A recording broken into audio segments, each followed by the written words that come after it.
Do you, Giovanna, do you want to do a, I don't know, a short something or Like to welcome everyone? Sure, yeah, sure. officially, just so Well, everyone knows who you are, because you are well, fabulous, I by the hope they way. know who I am by now, but if not, I'm Giovanna, and I am the Adult Programming and Outreach Librarian here at the Harrison Public Library.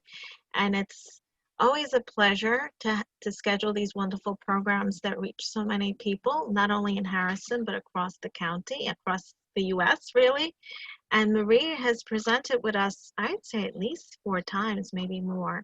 So we're happy to have you back, Marie, on this virtual platform and get the message out to homeowners, buyers, sellers in a new way. So that was all I was going to say in the terms Okay. of Well, introduction.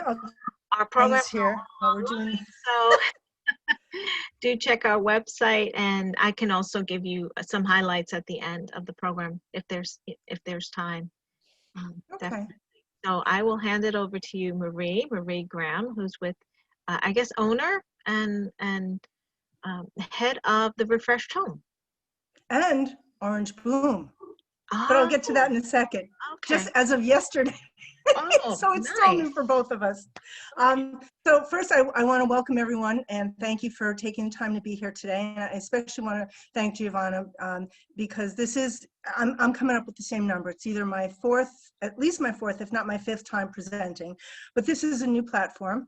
And it's also a new workshop. So if anyone's ever been to one of my other workshops, I've never done this before. So you're in for a treat. So just a little bit of housekeeping.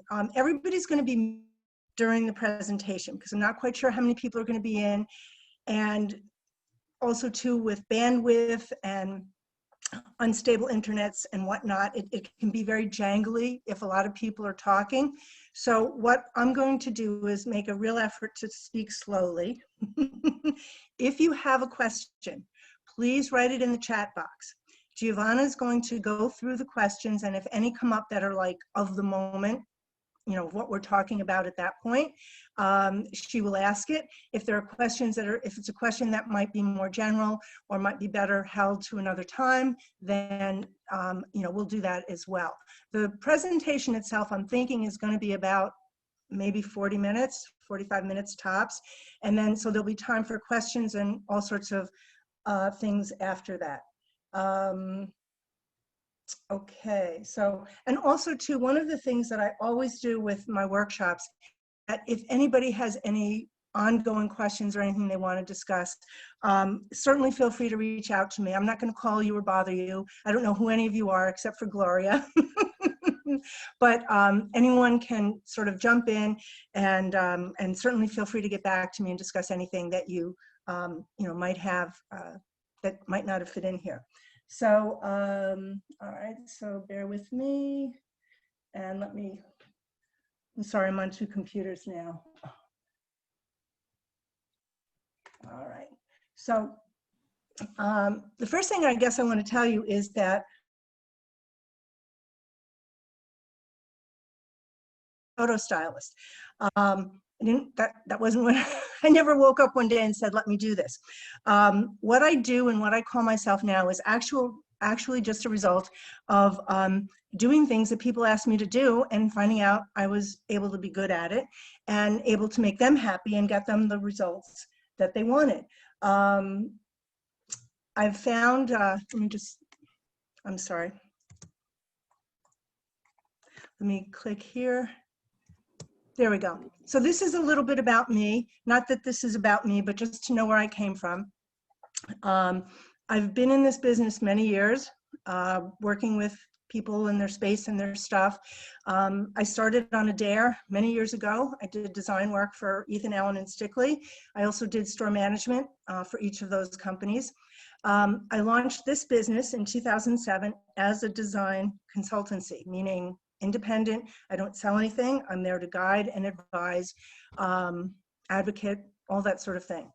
I fell into staging because I had clients who wanted it, and all I knew was what I saw on TV. And I was horrified to find out that it the only model at the time was, you bring furniture into a lakeside trophy house and make it look pretty. And that wasn't the majority of people, especially in 2007. So I crossed, that was, coming up on 14 years ago. And last year I crossed $500 million worth of properties that I prepared that were sold. I got voted Westchester's best home stager the last 2 years by the readers of Westchester Magazine. And I just launched this new company, which is an online design and listing prep service. And I also have all sorts of other things after my name. So that's kind of me. And this is my why. I believe our spaces affect us profoundly. And my businesses, and I know this sounds very idealistic, like I'm up on a hilltop singing, I want to teach the world to sing. But it's, I want to help people change the world by changing their spaces, one property at a time. That is my goal. But first I want to talk about what staging is. Most people see what we're looking at here. Usually when I ask this question live, I see a lot of heads bobbing. I can't see your heads bobbing, but I'm assuming some heads are bobbing. This is what we think staging is, but truly it's not. What you saw before was entertainment. That's what I call the 1.0 version. What does it look like and how much does it cost? The 2.0 version, which is what I do, is the underside. It's all of the things you have to do to get to that look. And that is the reality, my friends. That is absolutely the reality of what it takes to get a property noticed and sold. When I talk to anyone about staging, I always suggest that your first decision is a decision to explore. You want to know, what are you willing to do to get what you want? And you need to be able to evaluate, prioritize, and then do things. Lastly, this is how I see, this is my view of staging. And I wish the industry would pay attention. Staging, I believe, is, at least in occupied properties, which is my specialty, it is a collaborative effort. That's how you get your best results. And staging, it aligns the tasks with the seller goals, resources, abilities, expectations, as well as the buyer's expectations. It's a little bit of bringing all of those things closer together. And we all contribute, we all bring something to the party. And that's really important to know, because the media doesn't let you know that. What you see on TV doesn't let you know that. But you get to participate. And that's how you get the best, the best results. And that's what I'm going to try to do today. So, can we agree? 2020 has been a crazy ride. That is a crazy ride. One of the best words I found is rebound. This is what it felt like in June for any trade people out there. I'm sure you probably felt the same thing. We're in the process of bouncing back after hitting a really, really, really hard surface. It's different from any other market I've known in my 14 years in this business. Whoops, sorry. There we go. But one thing that holds true, no matter what market, if you want to make your house easy to sell, you got to make it easy to buy. So that involves some participation. You need to be a partner in your own success. And the purpose of my doing this today is to give you the tools to sort of demystify it. Staging is not a superpower, and I will let you in on a secret. When you are pointed in the right direction, you will always choose well. This is design, this is staging, because it makes sense. Good design, good choices make sense. And that's one of the messages that I'd like you to take with you today. Pre-COVID, it was, excuse me, it was very hard to overestimate the importance of good listing photos. Listing photos were everything. Now with the current protocol of showing homes, it's impossible to overstate the importance. For those of you that might not be aware, when the market, New York State real estate opened back up, for the most part, I mean, there are requirements to be masked and bootied and gloved. You don't touch things, one person at a time. I mean, it's not easy to get in to see a house these days. And, you know, there's waivers to sign. There's often proof of funds before you get inside. In other words, buyers are going to be really qualified by your agent to show a property in person. So for a buyer to go through all of that, they really, really want to see the property. So you've got to give them a property worth all of that rigmarole. COVID has changed buyers' priorities mightily. It used to be big was big in real estate, you know, big visuals, you know, big was big, but big isn't big now. You know, just you get the wows, but it doesn't tend to get you. It's for many homes, many properties, conspicuous consumption. You know, there are people that want big houses, like really like, you know, McMansions, 4,500 square feet and larger. There are people that want that. But if all you've got is big, that cools very quickly. The things that people want to see are much more intangible. They're much closer to the heart than you might think. I always tell my sellers, and Gloria, I know you know this,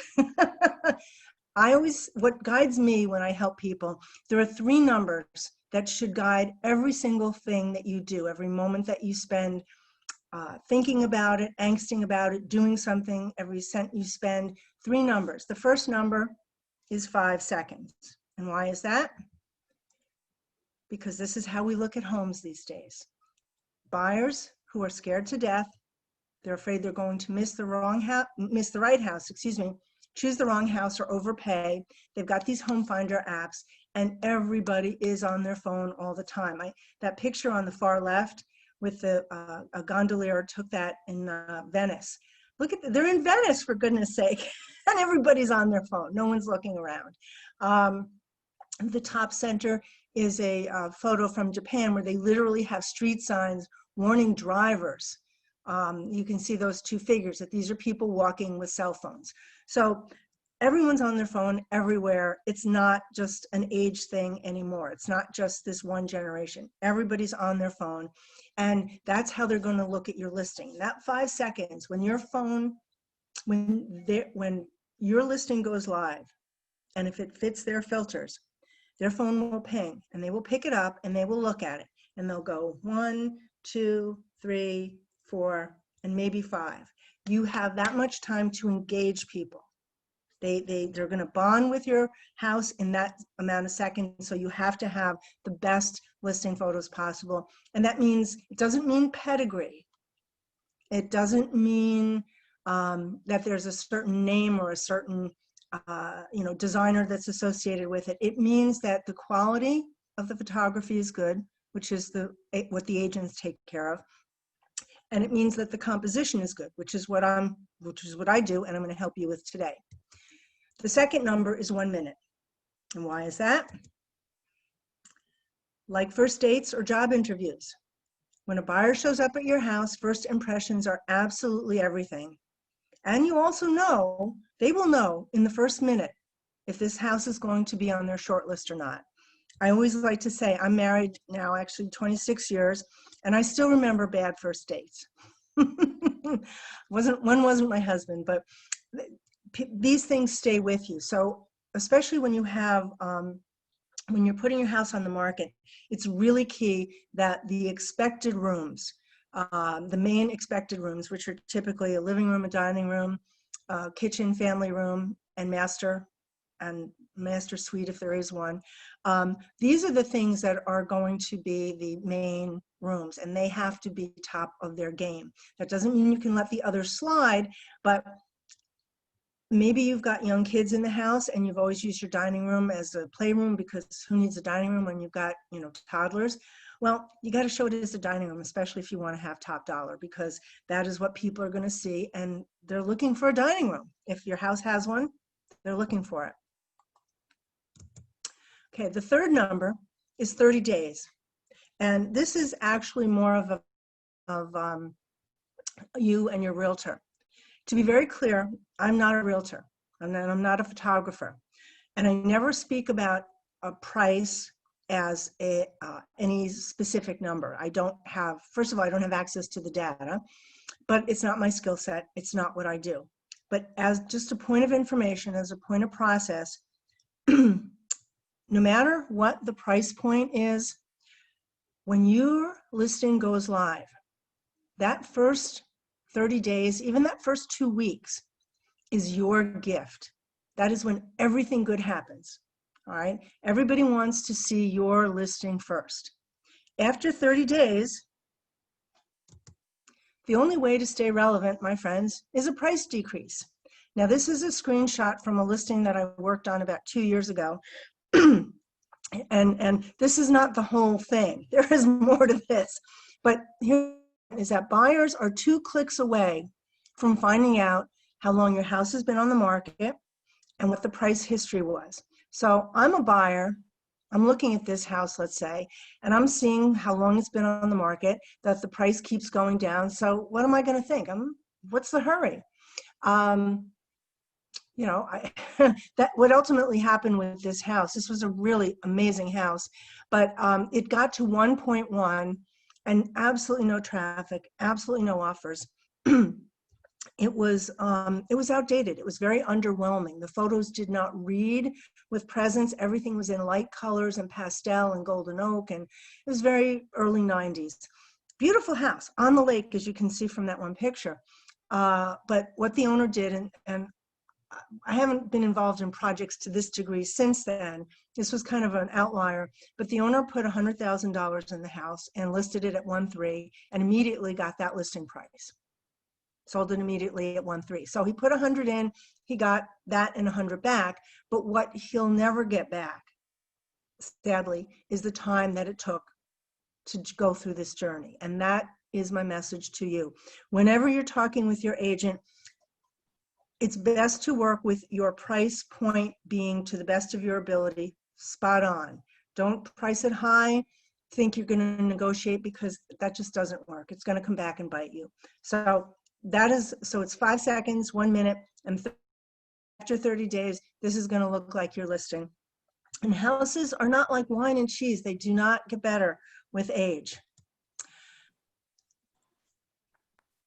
You want to know your buyer. The way to connect with people today, know your buyer, know their dreams, their motivation, know their why, know their kryptonite. That's what I say, know their kryptonite. If you can touch their heart and touch their dreams, their brain will follow. I did a post about 2 weeks ago. I was in one of those moods where I was like going through all of my inbox. I mean, I get so many things. We all do, right? Delete, delete, delete, delete.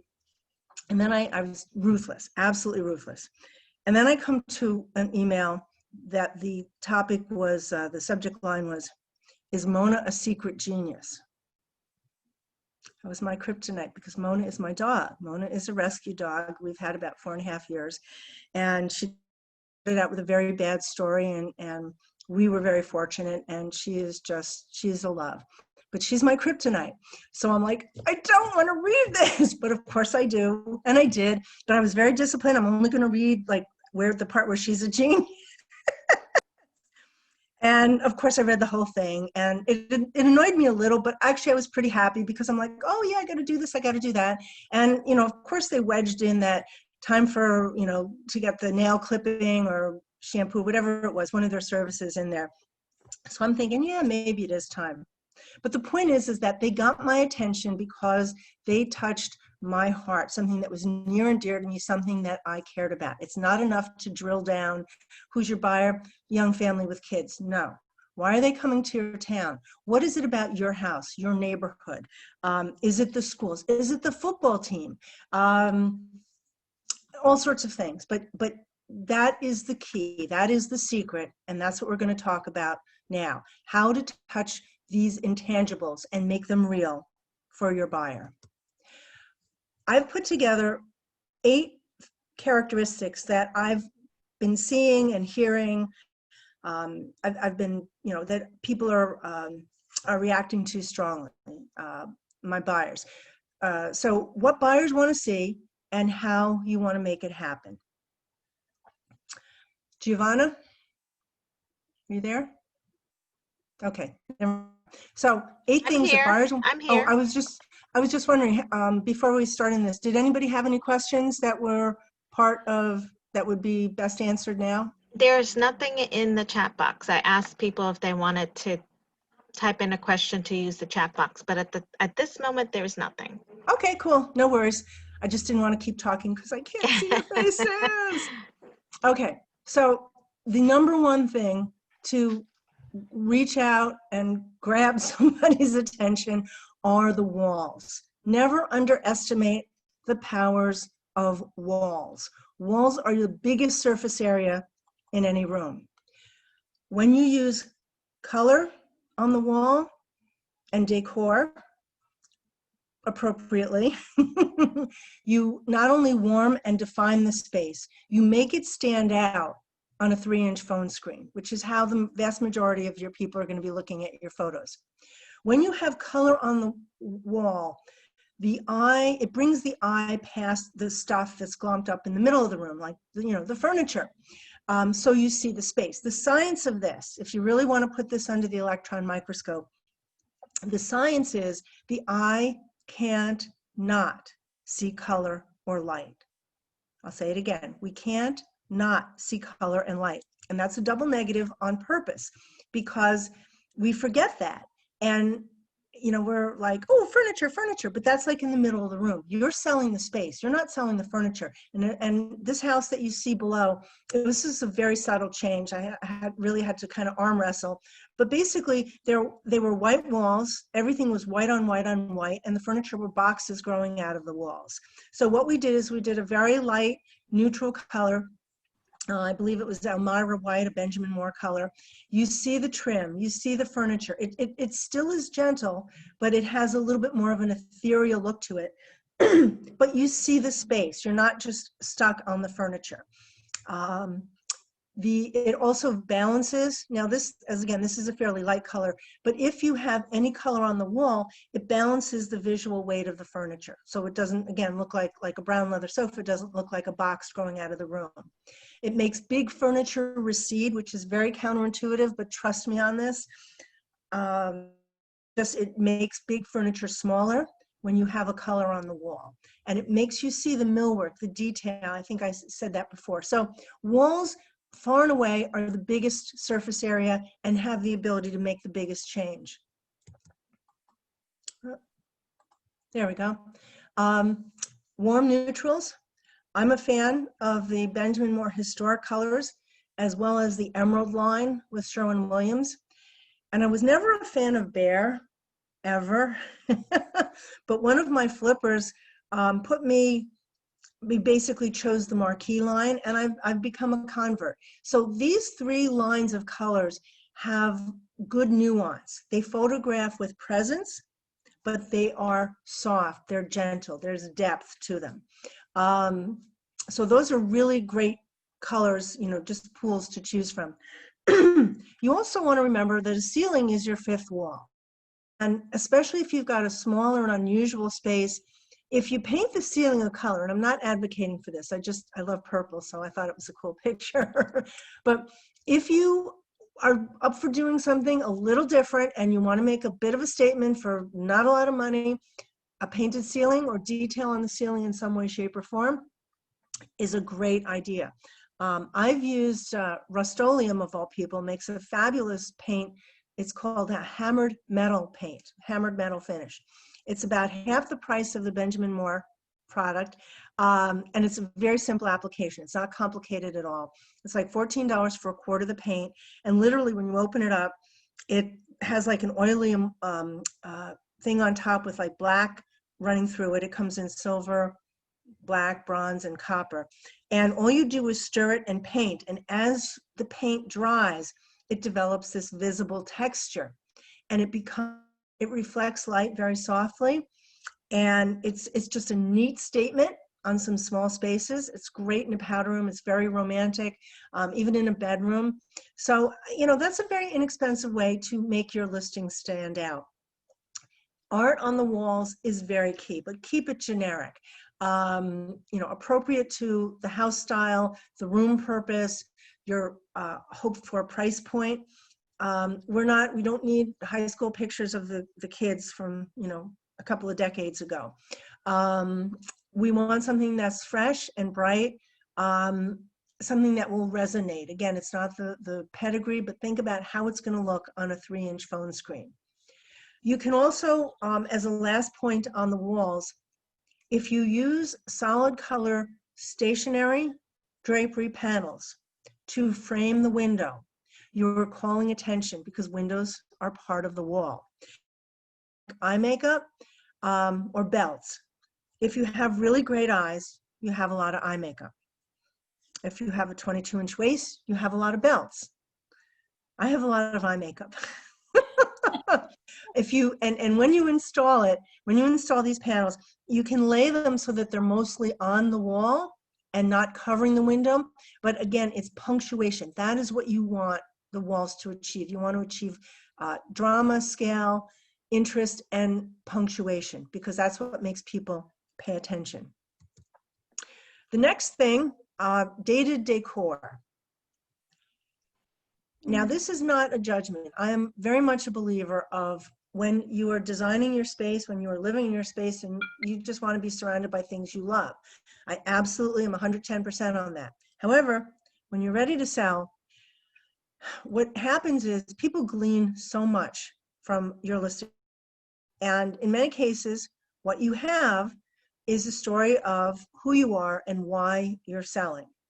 Now, this particular house, this is a house in Bronxville. It listed, I think, about 2.8 or 2.9, something like that. The left picture is the before, and it's very classic 1928 Tudor, grand, stately. I mean, this is the look. But it wasn't going to be the look for the people who were buying this house. So we changed we changed an awful lot. We took up the patterned rug, so the room read bigger and lighter and brighter.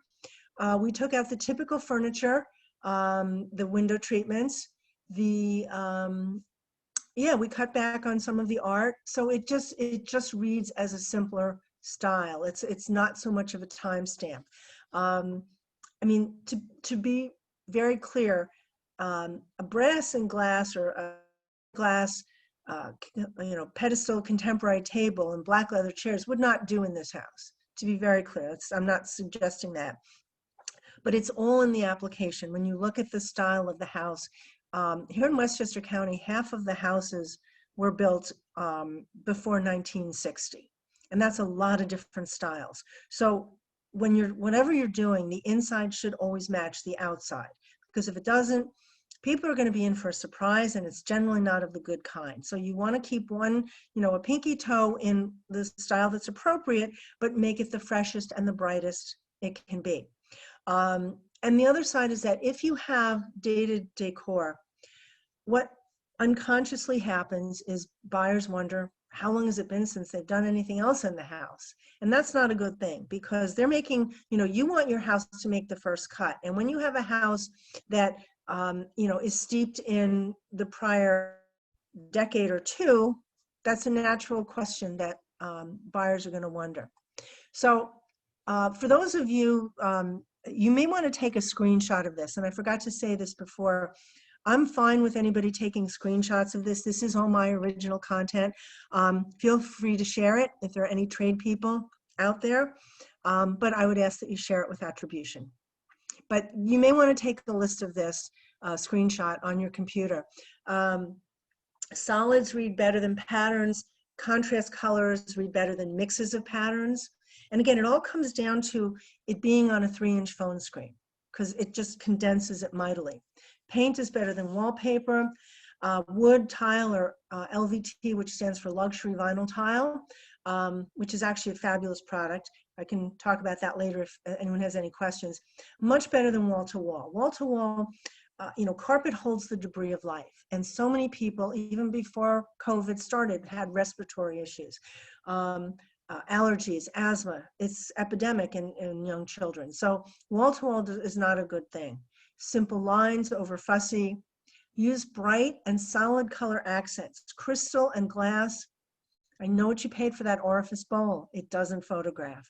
And what you need, you need things that you do to register immediately. So on a dark table, you use a plain white bowl. You buy for $13 at Home Goods. You put oranges, pomegranates in it. So you're creating a statement, and that's all. It doesn't have to be complicated. No one is going to see the Steiff or Waterford lamp. No one's going to get that. They're not going to get the cast brass candlesticks. That doesn't work. It doesn't read in photos today. I'm very much against silk or dried flowers because when they have a color, it's a real time stamp. Unless it's the first or second week of April, pink tulips mean it's an old listing photo. Use real green in plants or green silk. More generic ivies or other plants, those are fairly timeless, but silk flowers will sink you and give you an out-of-date listing almost immediately. And dried flowers, they're kind of sad. I'm sorry. They're just a little, and they collect dust terribly. Books, art, music, sports, all of those things. Those are great props that you can use to make the space more interesting and more real. And it's stuff you typically have in the house. You might have even already thrown it out. But collections of figurines and teacups and coasters, and nobody wants to see that stuff. Use the more generic, these types of things. If you've got a corner and you can set up a kid's easel, or somebody plays the guitar, those are wonderful aspirational things. And what you want your buyer to know is, or to think about, are all the wonderful things that they're going to be able to do when they buy this magic house. So definitely, these are the directions and the changes that you want to look for, so buyers understand the house that they're looking at is pretty much up to date. Okay. Clean, clean, clean, clean. Again, even before COVID, couldn't say enough about that. Well, let's go to the next slide. You may want to take a list of this. Clean, clean, clean. For many people, especially if you have someone who does cleaning work for you, I always suggest bring in somebody different before you list. The reason is, just while you're getting used to seeing the same stuff every week, and the change is marginal, they're used to seeing the same stuff. I always suggest bring in a cleaning service with fresh eyes, and they will do literally everything.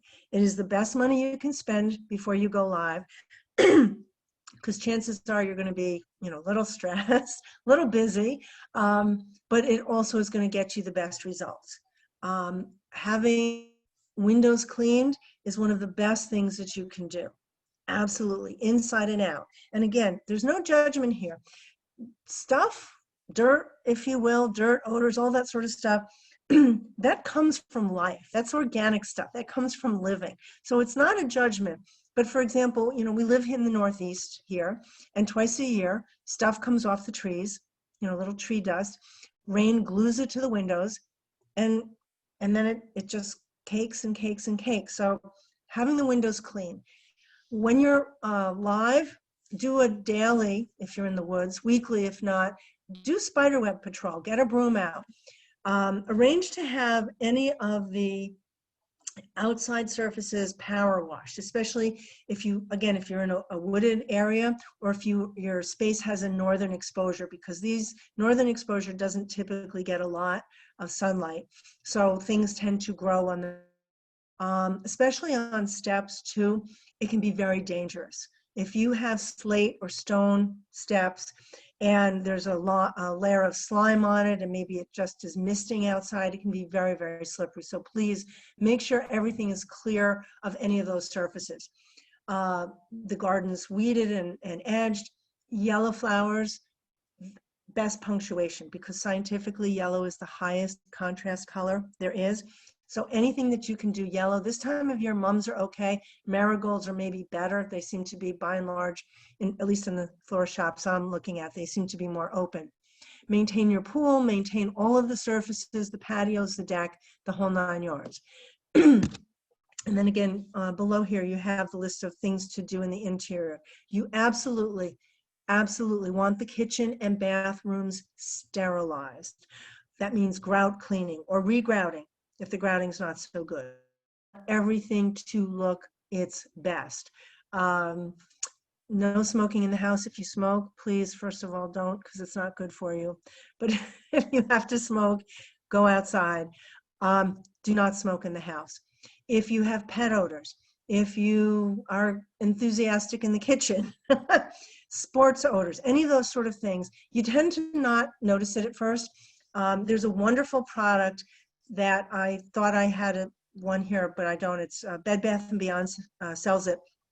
It's called Bad Odor Gel or something like that. It's basically a tub of unscented goo. You take the top off, you put it in a place, and it absorbs the odors. It doesn't add anything, but you want to make sure that there's no odors. And if you have any doubt, ask a friend. Light bulbs should match, and you want warm. You want the bulbs to match wattage and color. Back to old decor. Nothing is sadder than old saggy pillows, dull linens, lumpy bedding, coverlets whose padding has shifted. Do yourself a favor, get some new linens, get some new pillows. There is very little in this world that $200 worth of throw pillows or new sheets can't cure, truly.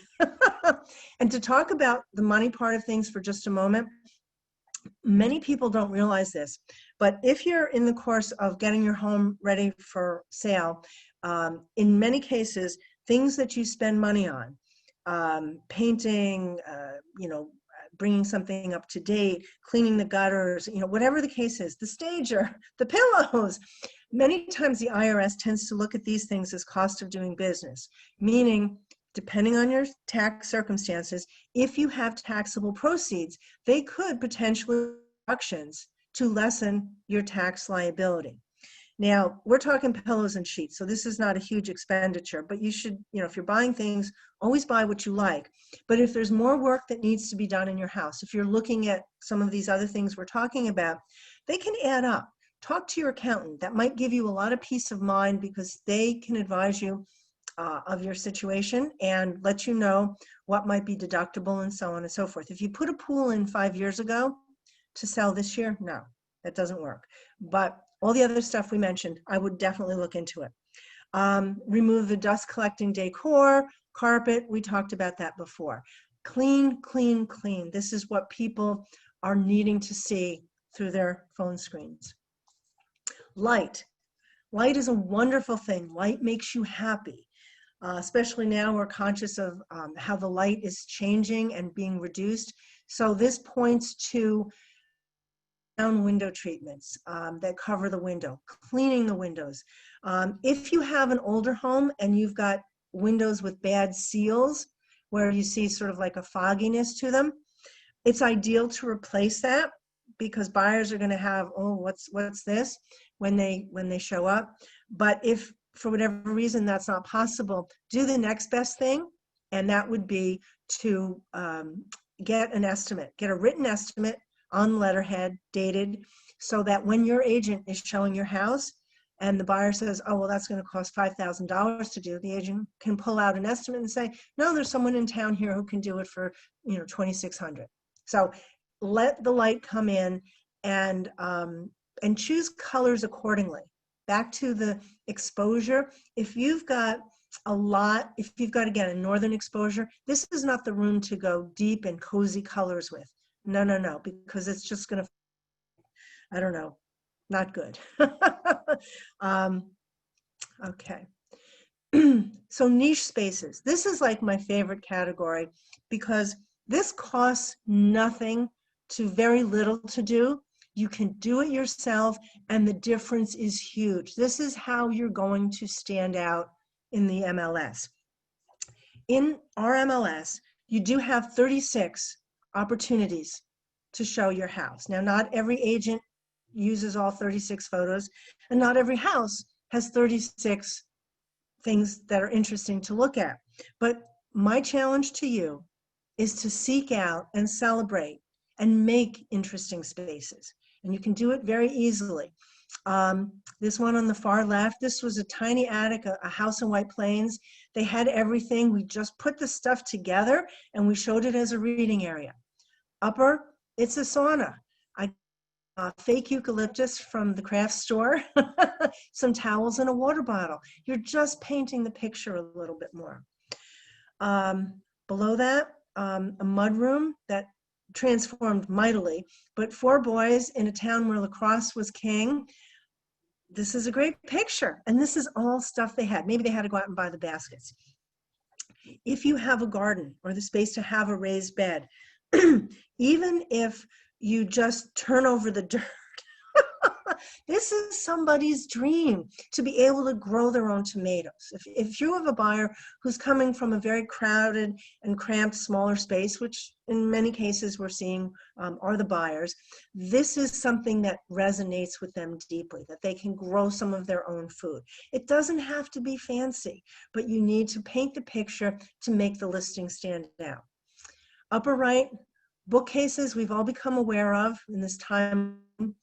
This was an empty house that I just actually destaged it this past weekend in North Salem. When you do bookcases, I have a rule. I love books, by the way. Absolutely love books as a prop. But here's my rule of how to do bookcases so they look good. 1/3, 1/3, and 1/3. 1/3 books, 1/3 stuff, and 1/3 space. That's a really good balance. And you just, go along shelf by shelf, make it interesting. What you're doing here, and in some of the other pictures we're going to see, is that you're layering, Layering. You're layering color and interest. And again, to put this under an electron microscope, the more things that your eyes have to look at, the longer it will stay on the picture. Assuming that these are important things of line, not like little statues, but like if you look at the lower right picture, basically we layered the pillows, we layered the books, and it all came up to the picture over the fireplace. If the longer you can keep eyes on a photograph, and you multiply that times the number of photographs you're going to have in your listing, the longer you can do that, the more that the viewer is going to bond with your house. And that's a really good thing. So don't throw stuff out there just to throw it out, but you think like the camera and the photographer are going to think. Stand in the entry of the room and look at find interesting spaces, first of all, or find sort of small areas that you can do and make interesting with what you have, or what you can do for very little interest. And stand in that entry and think how the camera is going to shoot that room. That is probably going to help you an awful lot as you are going through and ready for sale. That's what I do when I'm styling pictures. I always think, what is the shot going to be? And some rooms will only have one shot, some will have several, but the more you can do, I like to say that my job as a stylist is to give agents and photographers angst about which 36 can they use, because they're all so good. All right. Outside spaces. Okay, we cannot say enough about outside spaces. And anyone who's been on this earth the last 7 months knows the reason why. Anything you can do to extend anything you can do in the outside spaces extends the value of this house, because outside spaces, patios, decks, balconies, even backyards, they do not count towards listing square footage. So the more value that you can assign the more and the longer that you can extend the season, the better it's going to work for you. Buyers today are painfully aware of the need for more space and different spaces, not just one big glom space. It's a very professional word, glom space. When you can demonstrate the value of the property beyond the square footage, again, it's easy, it's inexpensive. This time of year especially, we still have some nice days, we've got some cool nights. Your best investment, a couple of chairs, a fire pit, you're golden. If you want to get really fancy, you put a tray with some marshmallows and graham crackers and chocolate bars on them. But you see, you're touching people's hearts that way. You're not just saying it's X amount of square feet or X amount of acreage. You're showing them how to use the space. And so these are all, I hope there's a lot of heads nodding out there. I don't know, but there's so much you can do. Okay, so here's a few pictures. Bright pillows again, bright flowers and window boxes. Any outbuildings, if you've got a shed, if you've got a garage, get some flowers out by there. Make the eye see these buildings in the pictures. And again, because we are so drawn to color and light, put color and in the interior, we'll get to that in a second, but in the outside, put color on the farthest parts of the space. So if you have a pot of marigolds, put them at the far part of the deck. Because why? The eye will go to that far part of the deck and it will register, it will resonate how big that deck is. Okay, because otherwise, especially if you've got green on green, you know, like a green backyard, lots of green, use punctuation because that's how people will remember and it will connect how big their space is. Even little white fairy lights, you know, like little Christmas lights, whatever, those are magical spaces. A couple of years ago, I was doing a property for an agent up in Bedford, and I knew he lived nearby, so I called him up and I asked if he had, I needed some wood. I forgot some wood for the fireplace. So I asked him if he had any wood in his backyard, and he said yes. I said, okay, can I take some? He said yes. And his backyard was magical. He had all these lights. I mean, it wasn't fancy, but it was chairs that had some pillows on them. There were some pillows on like a half log, and they had the white lights. And I wanted to like stay in that yard. So white lights just make you happy. Oops, sorry. There we go. The vegetable garden, anything sportive. If you have a neighbor whose kid is in any sport, soccer, lacrosse, those things read in pictures. And especially, again, if you've got a big backyard and it's flat, get a goal and put it in the backyard because that will, especially now when everything is still green, that will give people some handle of the amount of space. Bird feeders are great. And we talked about the niche spaces as well. Okay, so healthy. Healthy is a wonderful intangible. And so the key is, how do you take, like all these, how else do you show healthy in a space? I mean, this is what people want. They want a healthy space where they can be with their family, be safe and secure. So again, things that you can do to drop little hints that this magic house, people will be all sorts of healthy and be on their way to a better life. Herb plants, even seedlings are fine. Get the snacks away. We all have Malamars and cheese doodles. No one wants to see those. Get grains on the counter, healthy things like rice and colorful lentils and beans, all of that. Clear the counters so you can really show that you can cook, because everybody's cooking at home right now. I mean, it's sport right now. So people can spread out, families can cook. I had somebody who asked me early on in the pandemic if they should do a sourdough starter and leave that on the counter, because remember, everybody was, you know, baking bread. So you know, but these are all things that you can do. Use real fruit and use real vegetables. If you use the fake stuff, to me, it tells me that you're not expecting to sell quickly, that you're in this for the long haul. When I have empty properties, I use obviously fake and very cool fruit. I have pears and apples that are like this big, carved out of wood. Obviously they're fake. But whenever possible, use real fruit, use real vegetables, and don't make it a snack. If you have a bowl and you got a banana, some grapes, a couple of pears, that's a snack. You want an architectural statement. And I know this sounds really petty, but I'm going to tell you, you got to trust me. It works. Whatever color your table is, get a simple bowl of a contrasting color and fill it with one other kind of fruit that also contrasts. So if you've got a cherry, dark cherry table, a white bowl, a yellow bowl, a blue bowl, and then whatever color the bowl is, oranges, pomegranates, mangoes, any of that sort of stuff. Keep it there for the listing photos.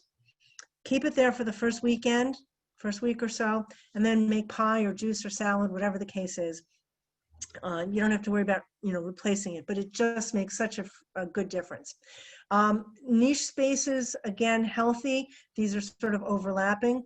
For about $40, if you don't have the stuff, you can get a couple of yoga mats. Five Below actually has them at like $5 each, go figure. They're bright, they're colorful.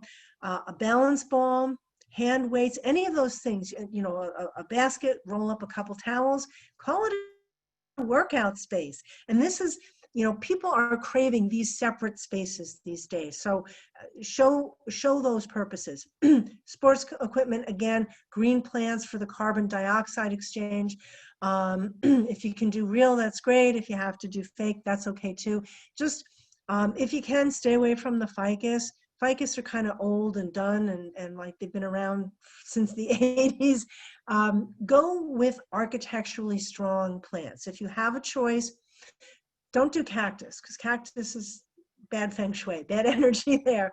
But anything that you can do that's sort of tall and spiky and has a feeling of energy and crispness to it, that's where you want to go. And you always want to go vertical. Those things that grow sideways, go vertical, because that's what'll make the room feel bigger. Okay. And lastly, family and community. This is what people in their home. They want space. They want to be able to spend time with their family, make it easier for everybody to live under the same roof. I don't know how big families do it. I like my husband, we get along, so it works out fine for us. But especially if it's a larger house, point towards the whole family part of that. Again, the dining room is very important. Comfy family room furniture, very, very important. Again, with the niche rooms, a craft area, support hobbies, a reading nook, the workout space. Get the kids' rooms cozy. Get, if they're little kids, maybe a beanbag chair or something like that. Not a lot of clutter, not the big crazy posters or the sports figures, but just something to make it sort of, again, speak to the heart here. And again, my favorite mudroom in the whole world. It's an amazing. It used to be yellow, like screaming yellow, and not nearly organized at all. Imagine like a team throwing their gear there in the day. So they just did a wonderful job on that picture. So the thoughts I'm going to, I guess, sort of sum up with, again, it's time well spent to know your buyer, their dreams, their motivation, their why. Know their kryptonite if you can. That's what got me to open that email. Touch their hearts, touch their dreams. The brain will follow. People do not buy houses from here. And any agent who's in this group is probably going, oh yeah, people don't buy from here. They buy from here. They buy from the heart. The head kicks in after the heart has fallen. So train your eyes, look and see what you can do to find these special spaces, acknowledge and solve that they have, looking for all of these intangibles. And then the last thing I always say to all of my workshops, there is no standard in staging. All any of us can do is the best that we can do. So I implore you, do not be disappointed or intimidated by what you see on HGTV. It's not reality. But instead, your degree of success will be deeply rooted in your committing to to first find what is the best that you can do, and then doing the best you can, doing that from day one. That is what's going to get you the most response and the best response. Questions? So there's nothing in the chat, but you can unmute yourselves if you do want to ask a question or have a question for Marie. I loved all of this. I took notes because I want to go home and refresh my, I'm not selling, but You never know. you never know. But yeah, in my case, it's the clutter that's hard to remove because I have 3 kids, 2 who are at home, and they have a different concept of cleanliness. Well, it's the thing is that if you're not selling, it's a very different thing. And in many cases, clutter can be, you know, or extra stuff, our 11th hour decisions. You know, clearing the horizontal surfaces, that can be done, you know, with not necessarily that much notice. The things that take the longest are the impacted things.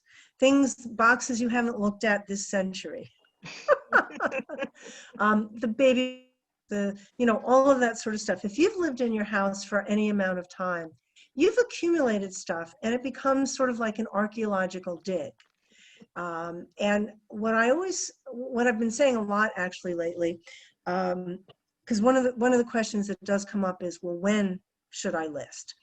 And there are many good reasons to list as soon as possible. Our market being crazy wild right now is one of them. But my final answer is always when it's the right time for you. And I suggest to anyone who might be planning for next year or the year after, or maybe like 5 years from now, Giovanna, you know, the readier you can be, the better you're going to be. Because if we've learned nothing this year, things can change mightily. And, you know, any agent will tell you it's 2 days to schedule photos, but I mean, it's days to schedule photos and get a listing live. It could be weeks to go through the attic. It could be months to go through the basement. It depends on your circumstances. It's wise to have people help you, and actually that's a whole nother webinar that I've done in the past. But the point is that the sooner you are ready, the more control that you have over the process. So if you're fortunate enough to be able to be planning in advance, don't think that having a hard deadline real close to you is going to motivate you, because it's not. What'll happen is you'll find yourself making hard choices that you wish you didn't have to because you ran out of time. There is a question in the chat. Oh, there's 2 questions. How much do stagers typically charge if a house is being sold as is because a lot of work needs to be done? Is it still worth it to stage, or best to clear it out completely?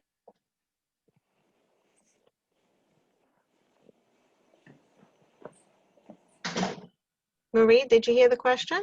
No, you kind of went in and out. I heard Oh, the I'm part. so sorry. I'll read That's it okay. again. Okay. How much do stagers typically charge if a house is being sold as is because a lot of work needs to be done? Is it still worth it to stage, or best to clear it out completely?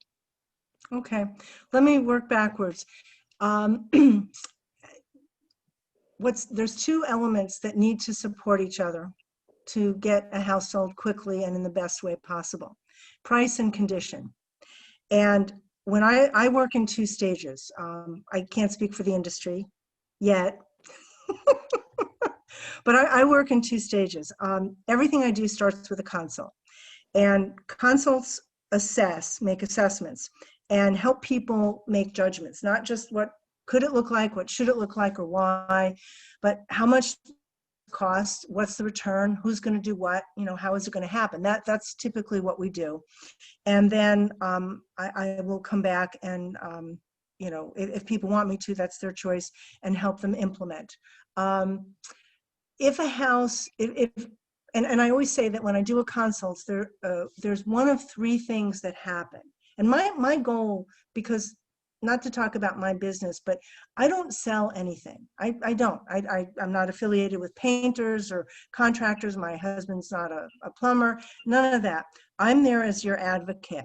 And my goal is to move you forward, help you move forward, rather, in the best way for you.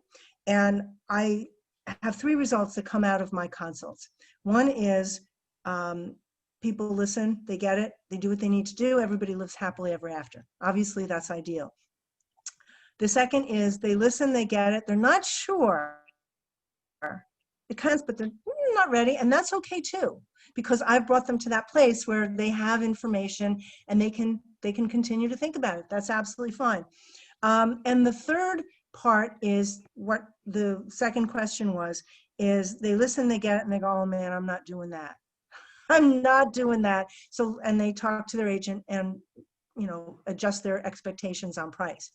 Generally speaking, what I do before I go to someone's house, I have a conversation with them on the phone, or we do a Zoom call, and it helps us to bond, and I understand a little bit more of where they're coming from. If someone has it's got to sell as is and quickly, and you just got to get out of Dodge, clean, pristine, best thing you can do. So clear out, clean the house as much as you can. If there is any basic maintenance that you can do, that's fine. But sometimes you get into these situations where, if you know, the house may be a tear down. You know, that happens a lot in some communities, that the land is actually more valuable than the structure. Or sometimes just the family is not nearby. I mean, I do a lot of work actually with an estate, properties, guardianships, when there's illnesses or other distress in the family. And sometimes there's just stuff you can't do. So for me, I have that conversation with someone before I go out. And if they're feeling that I don't know, there's a lot of stuff to do and I don't know that I can do it, I don't know that I would be the one to help them. But I mean, I talk them through it, and I always suggest, as per the earlier slide, that we get their agent involved. Because I mean, I'm not an agent. I'm a really good stager, but they're the ones that know the market, and you know, we just, all the 3 of us just need to sort of bring it together.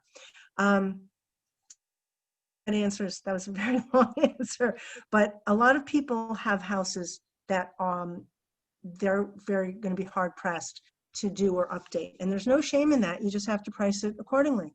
That's all. As far as what stagers charge, there's two business models out there. One is stagers who own warehouses of furniture, and they typically don't charge for their consult, but they charge for their furniture and usually a staging fee. That's not my business model, so I can't really speak to that. But if you talk to 2 stagers and one says, oh, I don't charge for the consult, well, they must sell furniture. My specialty is in occupied homes. So I charge by my time. And just as a, for instance, because that is really what helps people sort of solidify the content. Speaking, most of my homes are in the 2,000 to 3,000 square foot range. I do a bunch of co-ops, and I do the big ones too, but 2,000 to 3,000 square foot is the typical range. The time that it takes me to go through that house is probably somewhere in the vicinity of about 2.5 hours. And that consult will typically be in the, under $500, like in the high 3s to 500, something like that. When people, and again, just to sort of explain how I work, is that when someone calls me, again, before I set foot, I'm a very big believer, let me just say this, I'm a very big believer in things being a good fit. And we both get to ask questions. It's like a date. And, I ask people about their house, how big is it, how long is it, that they've lived there rather. Sometimes I'll say, what do you think I'm going to tell you? Most people know. And I give people a guesstimate based on our conversation. I put it in writing. They're not held to it though, because if we're done in an hour, I'm okay with that. That's fine. But I'm bound to tell you what it could be and should be. So I schedule flexibly, but 2.5 hours, under $500. And you get a number invoice on letterhead for your accountant next year when it's time to do your taxes in the year that you've sold. One more question. We have upholstered walls and dramatic silk drapery. I'm not hearing you. I'm sorry, Giovanna, I'm not hearing you. You're not hearing me? I'm hearing you very faintly now, but okay. Okay, I'll try and speak a little louder. I'm in the Gotcha. library. I can't talk too loud. We have upholstered walls and dramatic silk draperies in the dining room. Leave them? Tell me more about the house. Do you want to share more about the house? Joyce? You can unmute if you'd like. Hello? I'm still here. Georgian Okay. Colonial. Okay, it's a Georgian Colonial. All right. Whenever you make decisions, you typically want to look at the market that your house is in and who's going to buy it and what they're going to find attractive in the house. A lot of it depends upon the condition of them. I mean, I just did a house, where is it? Larchmont, Mamaroneck, I think it is. And it was a crazy wild house. And the workmanship was amazing, but the upholstered walls were very dated. It was in a pattern that was dated. I used to sell this stuff, so I know what I was looking at when I saw it, but it just brought down the house because of the fabric. If you have like a dynasty type house and it's, you know, white on white, silk moire, and everything is white on white, and like was done in, you know, 2019, I'd probably say leave it.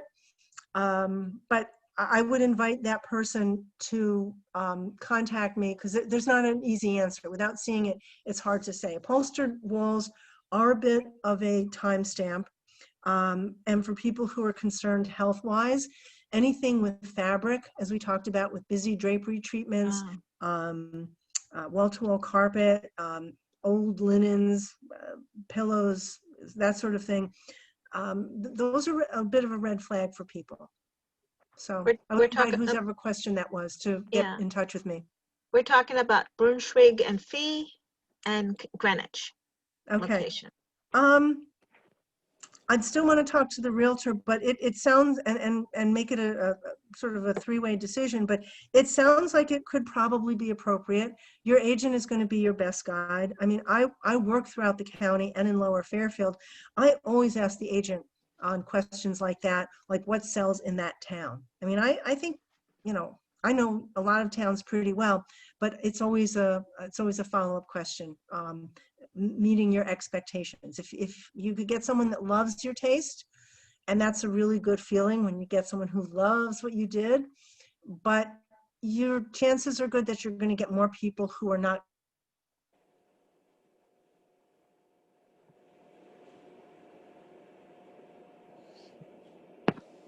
Anybody else? Any other questions for Marie before we sign off? And Marie, do you have a slide with your contact information in case people want to reach you? There we go. I forgot to say thank you, everybody. Thank you for being here. And yes, this is me. You are. Is that your niche? Your niche well, space. this is someone I was helping, you know, choose the aesthetics for their bathroom. And this was about 2 weeks before the shutdown. And she wanted me, this was a tub she was looking at. We were in the Best showroom up in Yorktown. And she wanted, you know, she wasn't sure of the size of the tub, and she was about my height. And I said, well, do you want to see what it looks like? And she was like, she was embarrassed. And I said, no, they know me here. I'll get in the tub. So, full service. Yeah, well, you know, there's nothing I don't do for my clients.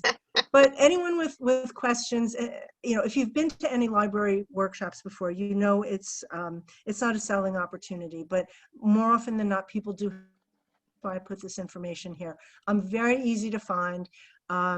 Currently, the Refreshed Home is doing on-site work. I do go to homes and I follow all the real estate protocol, gowned, masked, bootied, the whole 9 yards. I don't touch things, everything.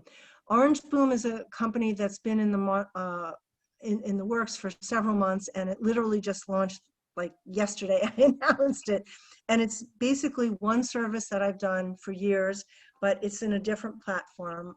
It's online problem solving.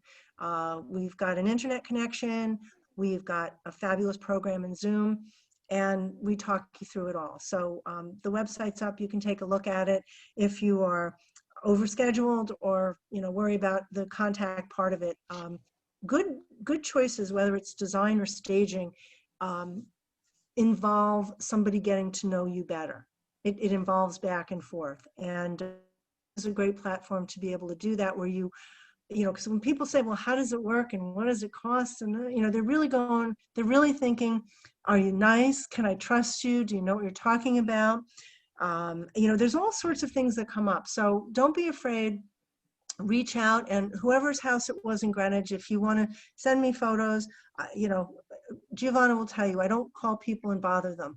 I don't make a pest of myself. That's not what this is about. But I extend that invitation if there's anything more I can help you with. Okay?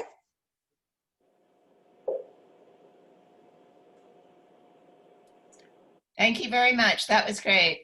But All right. Well, thanks everybody for being there, and go out and create fabulous spaces.